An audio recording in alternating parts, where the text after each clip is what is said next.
结婚不到1年，我和周岩就领了离婚证。朋友问起时，我笑了笑，整天面对同一张脸，腻了而已。朋友说我太凉薄，可他不知道，这是周岩为了哄实习生开心，亲口说出的话。周岩，我们离婚吧。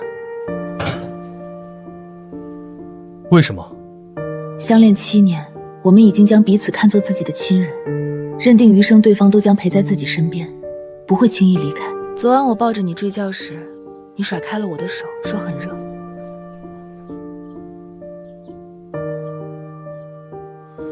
季怀，不要闹了好吗？这算什么理由？我们好不容易熬到今天，过上向往的日子。我说，离婚，离婚。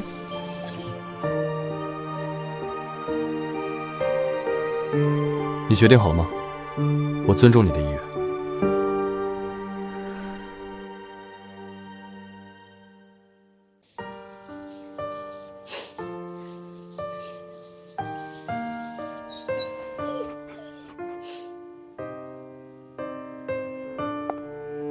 那家里的东西已经联系好搬家公司了。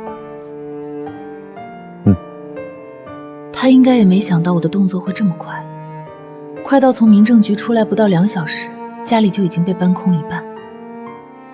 前些天你说没衣服穿，我就在网上买了几套，等你搬到新住址，我把衣服给你寄过去。过2天要降温，平时注意些。我和周燕的7年在这一刻终于结束。意料之外的，没有人歇斯底里，没有人哭着挽回。我和周燕都保持着应有的体面。我的离开仿佛只是简单的出趟门。换作3年前，不，5年前，如果有人说我会和周燕结婚，我会高兴的整晚睡不着，兴奋地抱着周燕，亲吻她的脸颊，告诉她，我们的努力没有白费，我们终于在一起了。如果有人说我和周岩最终会离婚，我会和朋友绝交，认为他不值得来往。周岩7年的真心我都看在眼里，怎么能仅凭一张嘴就否认我们的感情？可现在是我亲口提了离婚，是我放弃了这段感情。对金宝好一点。你放心吧。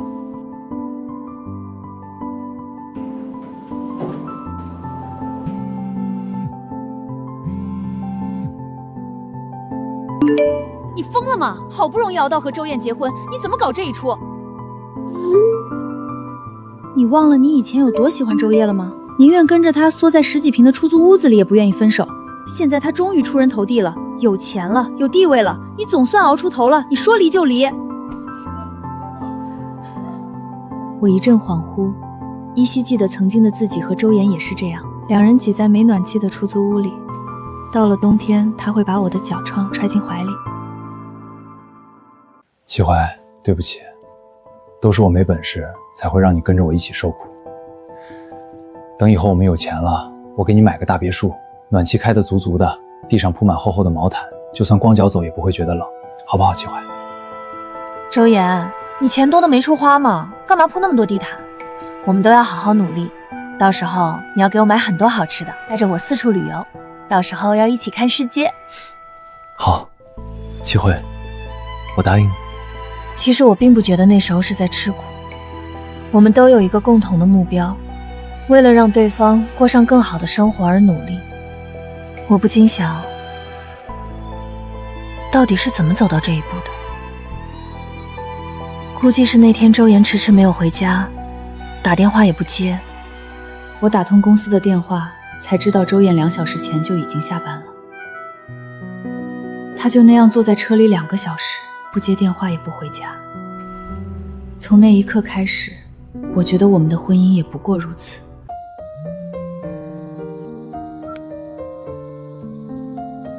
离婚后不干涉对方的生活，是我们当时的约定。可现在，不是说了离婚后不许打扰对方？齐怀，金宝好像病了，你能来看看他吗？他最近食欲不太好，吃最爱的零食也只是吃一点点。本来以为过几天就能好，可今天我在监控看到他一直待在窝里，动也不动。我马上过来。今天我加班，很晚才回来，你不要急着走，多陪陪他吧。好。我没想到才短短1个月不见，金宝就会瘦成这样。身边是他最爱吃的狗粮，放在平时不到5分钟就能全部吃完，可现在却原封不动地从早上放到了晚上。金宝，我无比清晰地看到他漆黑的眼睛忽地亮了起来，一瞬间，好像所有的不适全部消散。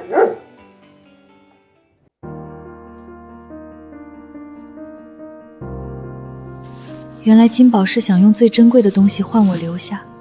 小狗什么也不懂，它不知道爸爸妈妈为什么分开，也不知道为什么妈妈不再回来。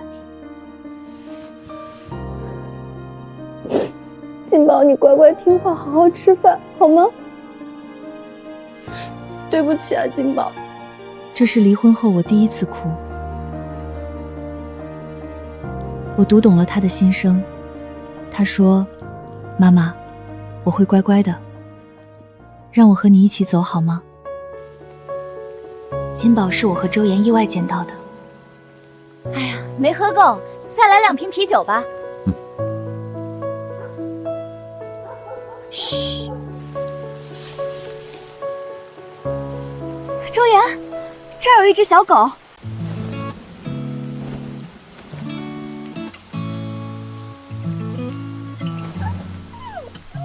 连自己的未来都不清楚在哪里的2个人，在那天决定要共同养育一个小生命。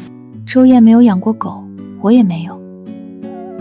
特别是我，长到现在为止，堪称生命杀手，中个仙人掌都会重死，从来没有想过，有一天也要对一条小生命负责了。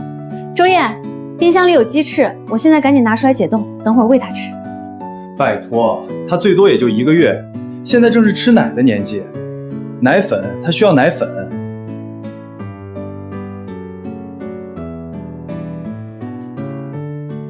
瞧你这话说的，我还能不知道这儿？小奶狗喝不了牛奶，会拉肚子，我下去买。你擦擦它身上的雨水，先别洗澡。对了，吹风机档调低一点，别烫着它。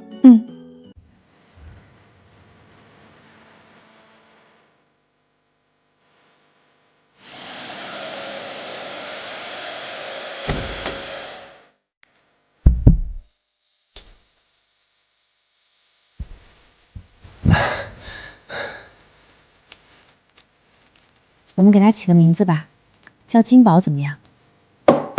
你掉进钱眼了。话怎么能这么说呢？狗会旺财的，我们叫它金宝，以后的生活会越来越富裕，金宝也能跟着我们过上好日子，然后金宝就会成为最最最幸福的狗狗了。好，金宝，这是爸爸，这是妈妈，金宝，欢迎来到我们家。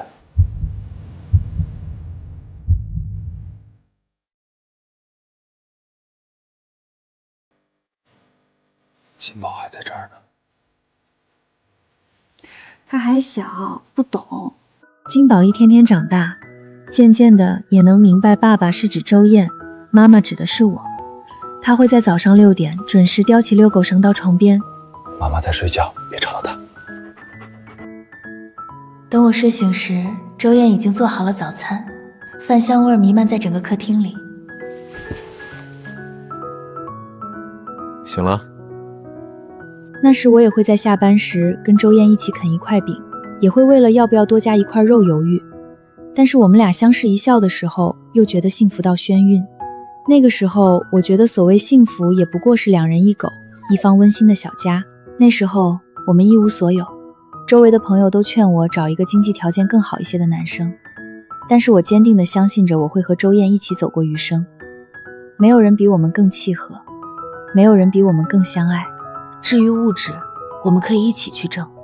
我学历不错，还能吃苦，我肯定会带着周岩过上好日子的。可我忘了，人都是会变的。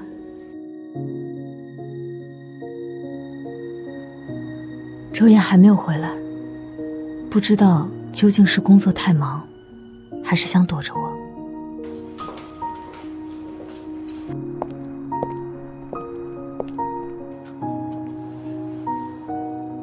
这么晚了，要不先住一晚，明早再走也行。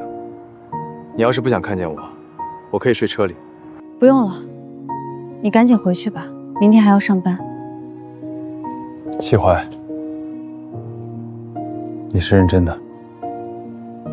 周岩，你不觉得现在问这些太迟了吗？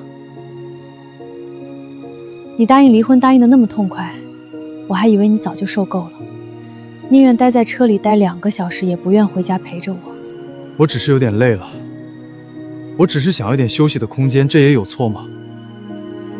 齐淮，如果你不喜欢我这样，以后我会早早回来。每个纪念日我都会买好鲜花和礼物，你想要的东西第2天就能送到手上。从前我给不了你的项链、手链、戒指、包包、房子、车，我现在都可以给你。我不明白，他真的以为我会因为他工作太忙疏忽了我而离婚，睡觉没有抱我，不肯早点回家。我说话时没有回应，我发消息时也只有很敷衍的这算哪门子理由？我想起那2个一模一样的创可贴，恶心感再次泛上心头。是啊，礼物从来没有缺席过，而且你越愧疚，送我的礼物就越贵。只是在你心里，我从冒雨也要赶回来过生日的人，变成了几千块钱就能打发的人。你把钱给了我，那时间呢？你的时间给了谁？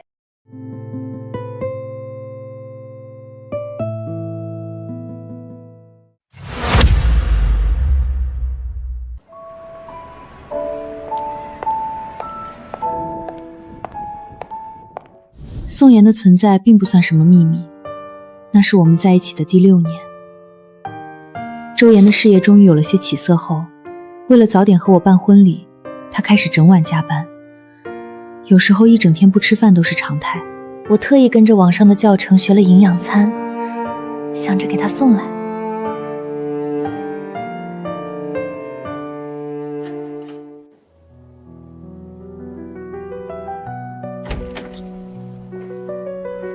齐淮，放假不在家休息，怎么想起来公司？你再不规律饮食，就要得胃病了。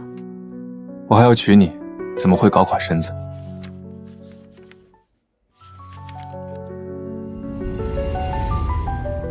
？20出头，青春活泼，圆圆的眼睛像小鹿一样明亮。最重要的是，她长得很像我。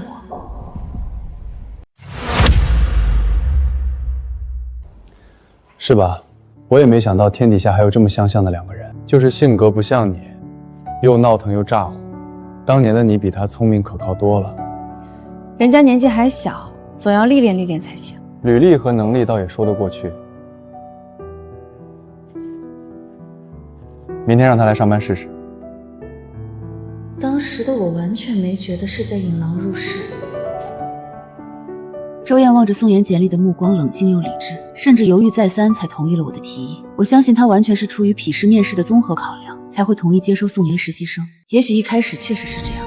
宋妍常常因业务问题被周岩劈头盖脸一顿训斥，哭丧着脸回到工位上，一忙就是一整晚。有时候我来接周燕下班，还会看到她目不转睛地盯着屏幕，嘴里咬着半截面包，双手不停地敲着键盘。你给那么大压力，就不怕那姑娘不干了吗？你当年都可以顶着甲方的责骂，为了谈下了订单，也可以不眠不休地给我修改来出甲方最满意的方案。和你比起来，这点压力算什么？他的性子我摸得差不多了，和你一样，属于越挫越勇些。说不上来听到周烨这样评价宋妍时的心情，明明是随口一说，我却能感受到他字里行间对宋妍的欣赏。我甚至还没来得及细究其中的不对劲，便被周岩突如其来的求婚砸了个晕头撞向。那天是我们在一起的第7个纪念日。你紧张什么？我们在一起这么多年，你怎么还和以前一样？齐淮，你愿意嫁给我吗？嫁给他！嫁给他！嫁给他！嫁给他！我望着周燕，细数我们一起经历的7年。从22到29，我们相知相伴，陪着彼此度过最黑暗、最贫穷的时光。我见过他为了谈合同低声下气的模样，也等来了他站在台上意气风发的模样。我也曾为了他熬过很多次通宵，累得直不起腰，但是从不后悔。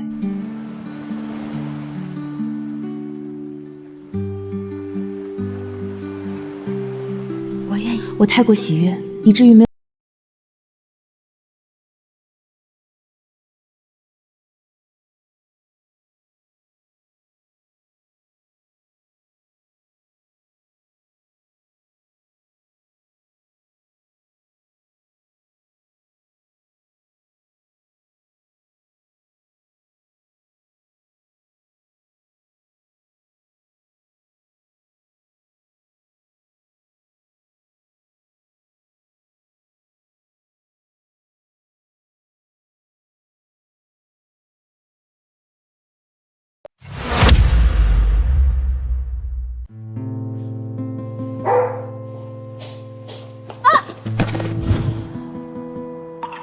听说狗贩子很猖狂，金宝不知道去了哪里，要是遇到危险就糟了。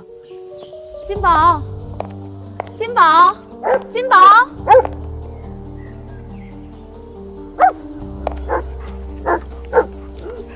姐姐好，听说今天是您遛金宝。金宝其实是一只很认生的狗，很少冲别人摇尾巴。可眼下，它分明对面前的一人一狗都无比熟悉，就像是金宝和宋妍已经认识了很久，已经熟悉到金宝把它当做了家人，而我对此毫不知情。姐姐你怎么？金宝说了让你每天别跑那么快，我这里有创可贴，姐姐你稍等一下。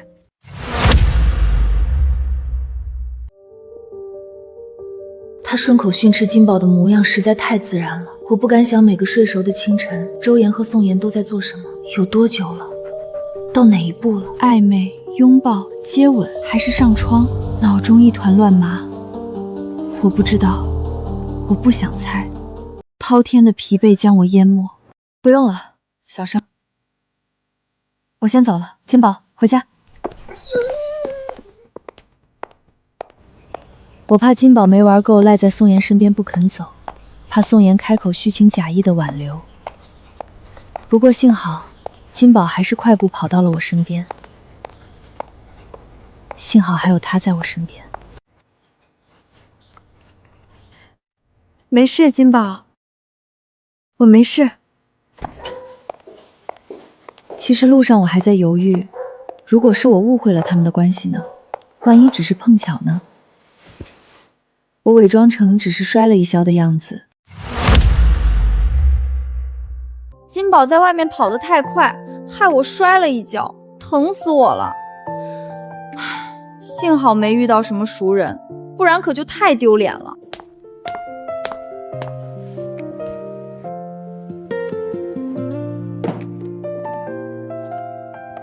就说了让我去吧。金宝长大了，力气也大了不少。我的心在瞬间沉到了谷底，因为周岩手中的创可贴和宋妍手中的一模一样。周燕，我们离婚吧。或许是周燕理亏，她很快开除了宋妍。我只觉得好笑，最先动了歪心思的人明明是周燕，最终被开除丢掉工作的人却是宋妍。宋妍是在一个下午找上我的，她比初见时多了些沉稳，眼睛依旧明亮，神态也是不卑不亢的。她真的很像我，年轻时候的我。这是正式与她见面的第一印象，我以为又会上演哭啼啼，不被爱的才是小三这样荒唐的剧情。抱歉，我并不是有意要破坏你的家庭，只是当局者迷，旁观者清。我想帮帮你。那天他也是这样，温柔地注视着金宝，脸上是浅浅的梨涡。那天雨其实不大，可金宝太小了。只一句，我便明白了宋妍在说什么。思绪被拉回那个雨夜。所以我很感激你，谢谢你带他回家。宋妍说，金宝是在他高3那年在楼梯间捡到的，大概出生2、3天的样子，饿得连叫也叫不出。他偷偷把金宝藏进书包，几个人围着他叽叽喳喳商量，我们要不要给他喂点东西？过程虽然手忙脚乱，但好在金宝还是健健康康长大了。后来也不知怎么走漏了风声，他的妈妈得知了这件事。老师家长都说，学习时间最为宝贵，要争分夺秒，一刻也不能浪费。等我再回来，金宝已经不见了。那天早晨看到金宝时，我甚至不敢相信那是真的，直到金宝扑上来冲我摇着尾巴。后来的故事我大概了解，周嫣意外发现了这个和我长相性格都如此相似的女孩。得知她刚毕业四处找实习时，周嫣抛出了橄榄枝，宋妍顺理成章进入了公司。她天真的以为周岩对她的好只是出于欣赏，直到不经意的肢体接触逐渐增加，越来越频繁的私下交流。齐姐姐，你该不会以为我是白白被开除的吧？周岩婚内骚扰女员工的事儿早被我上传到公司邮箱了。你看一眼公司群，就会发现里面已经聊得热火朝天了。照片中宋妍的脸被遮挡住，周岩靠近女员工的动作被拍得一清二楚，群里议论纷纷。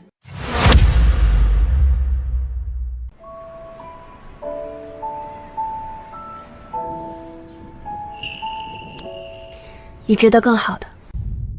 后来周燕的事被捅到了总公司，上面的人认为她私生活不检点，有傲公司形象，一致决定辞退她。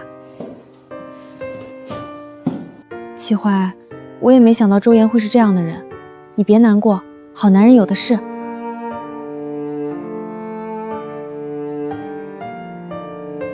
别啊，为了个男人离开这座城市也太不值了。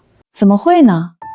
这7年，周燕成长了，我也成长了，我能够有今日的地位，怎么会放弃我现在的成就？不过，我订了机票，明早的飞机，去旅游吧，我们约定好的。你，只要你不为那种小事难过就好，我可得抓紧收拾行李了。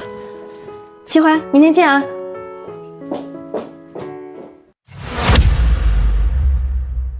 心里是前所未有的轻松，很多事会随着时间的沉淀变得没那么重要。毕竟这7年我也在努力，是为了可以跟周岩有更好的未来。可现在的我也并非周岩不可，从非周燕不可到后来的放手，很难说现在的我对周燕到底是什么感情。年少的爱意早在日复一日的敷衍欺骗中消磨殆尽，只是偶尔想起他，会可惜我们最终走到这个地步。如果他当时没有故意靠近宋妍，如果他当初没有待在车里，太多太多了，一步错，步步错。是周岩亲手推开我，选择遁入深渊。年少时冒雨笑着为我送上生日祝福的周燕，永远地留在了那7年，连带着从前的非周燕不可的固执不通的齐淮也一并消失。生日快乐！你来了，不过幸好一切都不算太晚，幸好我从未停下过进步的脚步，幸好我还有自己的事业跟人生，一切还来得及。这份对赌协议你不签也得签，否则明天你的公司就得破产清算。明天不交出公章，我让你连这个门都出不去。赵建国带人堵了宋妍公司的门。赵建国断了宋妍公司的资金链，他要用白菜价强吞宋妍的心血。宋妍怎么说？宋妍拒绝签字，赵建国扬言明天就让供应商去搬东西抵债。赵建国是个唯利是图的人，他逼迫宋妍是为了独吞技术专利。如果我现在直接注资宋妍，赵建国会立刻抬高要价。联系赵建国。喂，哪位？齐淮。齐淮？哪个齐淮？不认识。老子正忙着收账，没事别来烦我。亚太风投的合伙人，听说你要清算宋妍的公司。哎呦，齐总，您找我有什么指示？齐总也对那个破公司感兴趣，那丫头不懂规矩，我正教训她呢。明天上午10点，带上你的协议来亚太风投会议室。齐总，这是我们内部的事儿。或者我现在给银行打电话，停掉你们公司所有的贷款审批。别，齐总，我明天准时到。齐总，赵建国背后有周燕的旧关系网，直接动他，董事会那边可能会有意见。他显然觉得我这通电话打得太直接，觉得我低估了赵建国的手段。我没有理会他的担忧，齐总，这是您接任亚太区合伙人的最终确认书。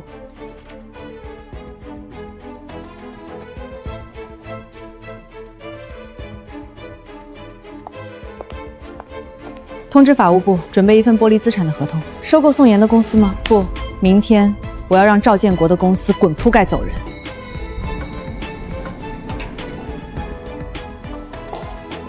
齐总，出状况了！赵建国带了4个打手，把宋妍堵在了2号会议室。宋妍怎么会在我们公司？赵建国在1楼大厅截住了他，强行拽上来的。前台保安没敢拦，赵建国打着您的旗号说他是来签大合同的。赵建国这是急了，他知道宋妍的专利是他最后的救命稻草，他想在我的地盘上逼迫宋妍签字。他以为我只是个新上任的软柿子，他以为他背后的那些老关系网还能保住他，他错了。今天我就要彻底斩断这根毒瘤。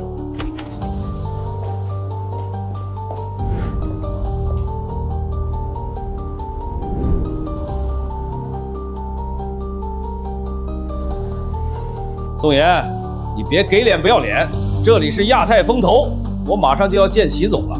你现在签了这份转让协议，我还能给你留口饭吃，不然明天我就让催债的去你家破红漆。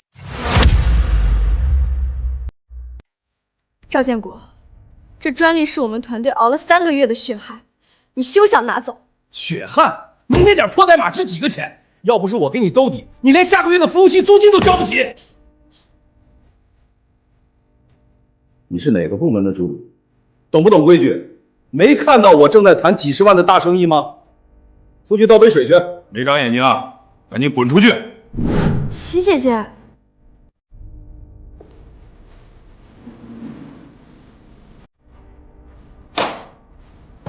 你听不懂人话是不是？保安呢？把这个没规矩的女人赶出去！赵建国，请注意你的态度。这位是我们亚太风投亚太区合伙人齐怀齐总。齐怀，你是周燕那个前妻？坐下。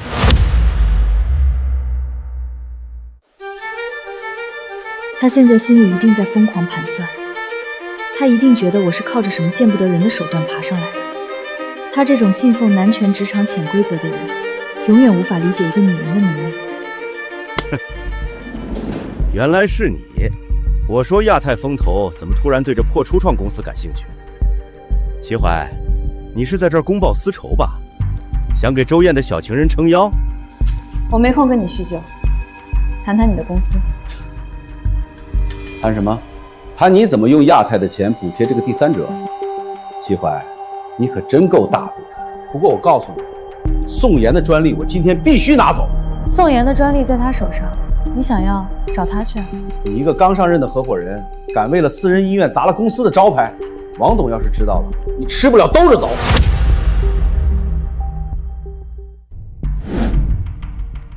他以为搬出王董就能压住我，他以为我只是个狐假虎威的摆设。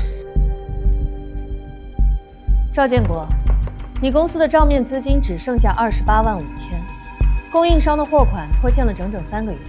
你手下的核心研发团队上周已经集体辞职。你逼宋妍签字是想拿他的专利去填你那个马上就要爆雷的窟窿，然后去银行做抵押骗贷。你胡说八道什么？是不是你泄露了我的商业机密？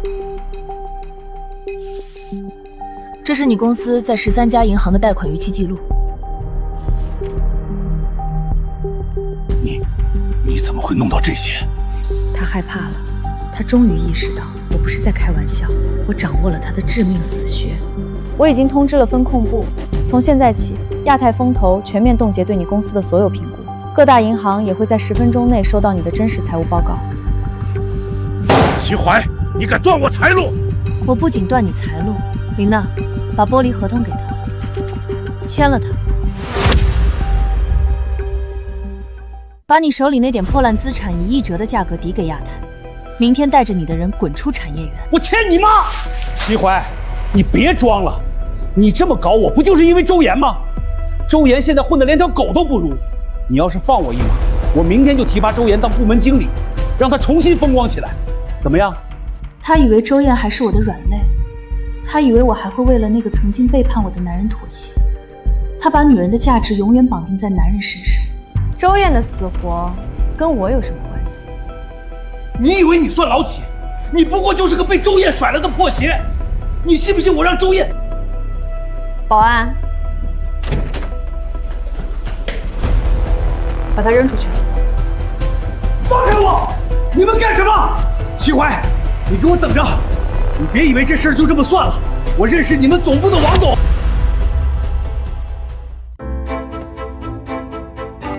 齐总，亚太区的所有资金调配权和人事权全权由您做主。那个赵建国不用顾及我的面子，按规矩办，直接清算。听清楚了，林娜之前还担心我压不住赵建国这种职场老牛皮，现在她看我的眼神里充满了敬畏。她明白了，我手里握着绝对的主权，我不靠任何人，我就是资本本身。拖出去。齐姐姐，你的专利亚太风投要了，我会以500万的估值注资你的团队，占股30%，核心技术必须掌控在你手里，任何人不能干涉。谢谢齐总。宋妍终于明白，女性之间的互助不是靠眼泪，而是靠绝对的实力。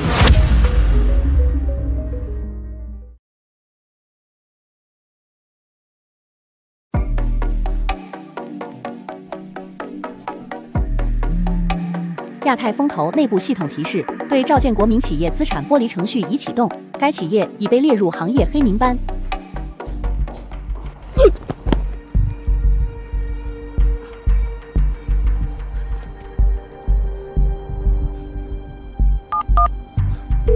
喂，周燕吗？你前妻现在长本事了，她搞死了我的公司。你不是一直想见她吗？我给你个机会，只要你出面把她搞垮，我分你1半的家底儿。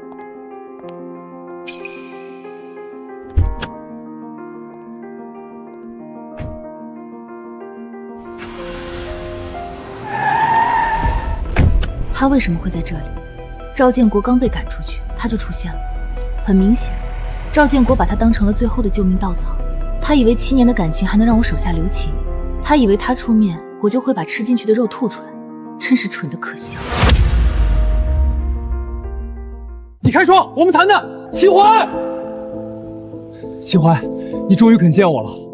我知道你还在生我的气，但你不能拿公司前途开玩笑啊！赵总都告诉我，你为了报复我，故意搞垮他的公司。你以前不是这样的，你以前多善良多懂事，你现在怎么变得这么恶毒？恶毒？他眼睁睁看着赵建国逼迫宋妍的时候不觉得恶毒，现在我按规矩办事，他倒来指责我恶毒。说完了吗？齐怀，你别闹了，赵总答应我了，只要你放他一马，他就提拔我当部门经理，我们还能像以前一样。你把资金撤回来，我马上跟你复婚，好不好？他大概没见过这么厚颜无耻的男人，正紧张地盯着我的侧脸，生怕我会真的点头答应。周妍，你是不是觉得我今天拥有的一切都是为了让你回心转意？难道不是吗？你以前连个重话都不敢说，现在搞出这么大阵仗，不就是想引起我的注意吗？齐怀，我承认我以前错了，我现在愿意给你个机会。老李，让保安过来，清场。是，齐总。齐怀，你什么意思？我是你老公，你敢叫保安赶我？前夫，还有，赵建国的公司半小时前已经被亚太风投强制清算了，他现在背着几10万的债，他承诺你的部门经理，你只能去牢里待了。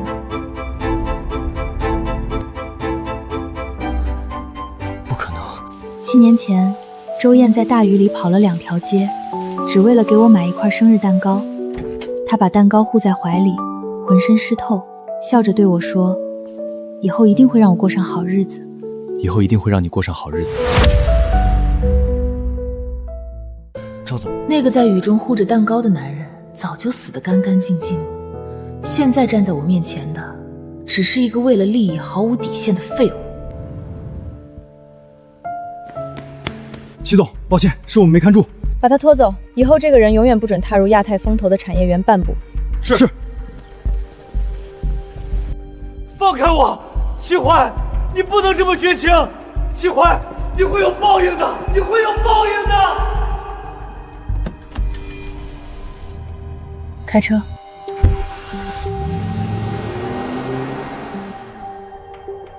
齐总，您刚才太果断了，我以为您至少会犹豫一下。在商言商，垃圾就该待在垃圾桶里。齐总，这是赵建国公司过去3年真实财务流水，里面有他做假账、偷漏税的所有绝密证据。如果断他的资金链，他还能找地下钱庄借钱，他还能利用旧人脉支撑。必须在明面上把他彻底钳制，让所有资金方看到他的底牌，彻底堵了他的路。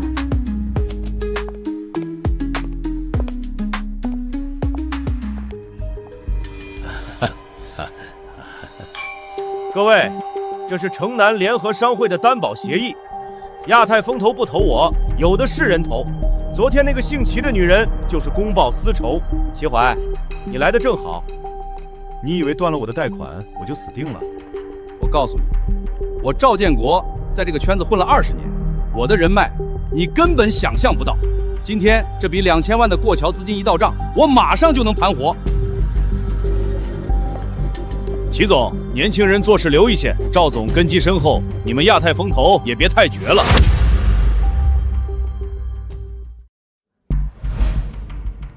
他是城南商会的副会长，他以为赵建国只是资金周转不灵，他不知道赵建国是个无底洞。赵建国这种人，就是吸附在底层劳动者身上的水蛭。把资料发给各大银行的风控部，同步发给商业调查局。你又在装什么神弄鬼？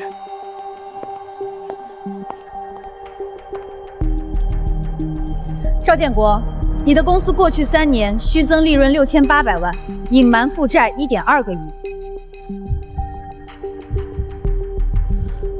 你通过阴阳合同，把公司的钱转移到你个人的海外账户。你拖欠员工工资，你用假项目骗取国家补贴。不可能，这些账本我早就销毁了。你窃取商业机密，我要告你！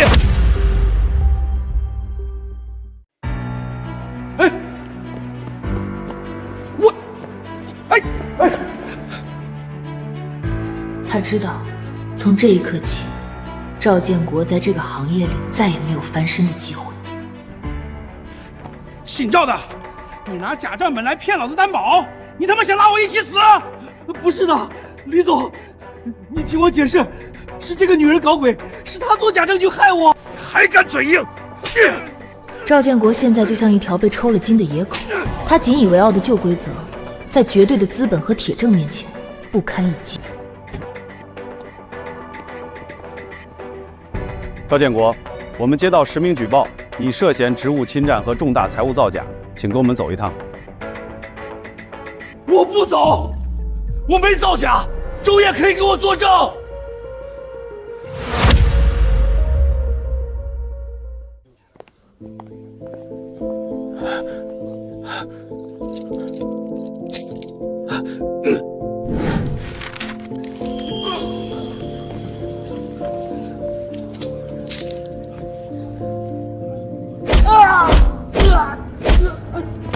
你个王八蛋，死到临头还想销毁证据！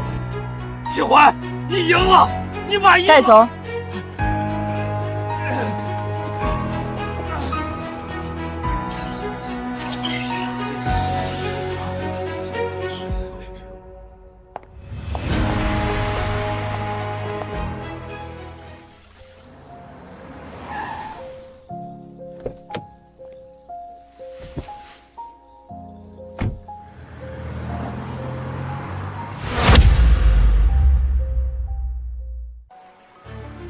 齐总，赵建国进去了，他手里那些被套路的下层供应商怎么办？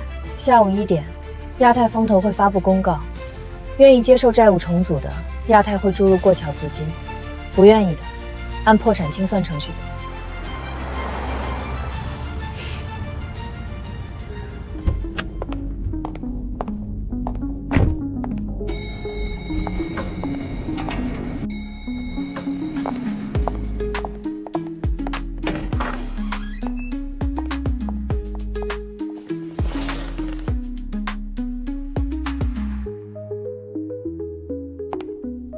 齐总，这是总部刚发来的亚太区1号决策人的正式授权书。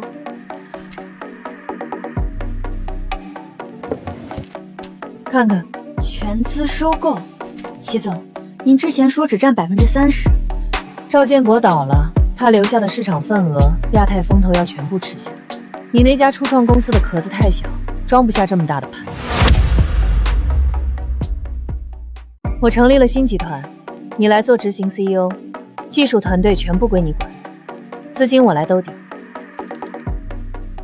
齐总，我只是个搞技术的，我怕镇不住那些老股东。抬起头。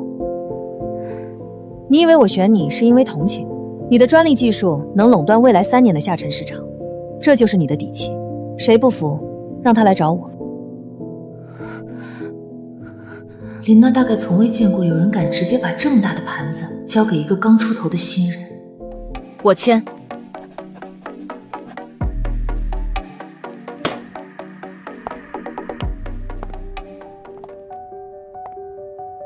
齐总，敬您。敬我们。齐姐姐，如果那天我没有把周岩出轨的照片发给你，你会不会一直被他骗下去？不会，垃圾舞的再严实，迟早也会发臭。我当时其实很害怕，我怕你像那些原配一样反过来撕我，我怕我丢了工作，连饭都吃不上。你赌赢了，是你让我看到了另一种可能。女人不一定要依附男人，我们可以自己掀桌子。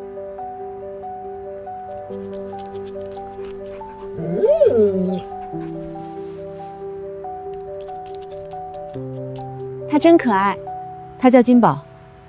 金宝。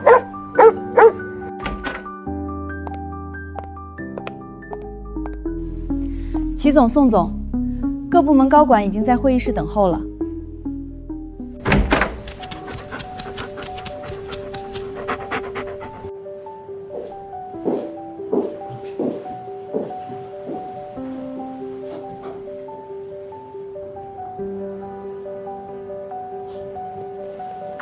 走吧。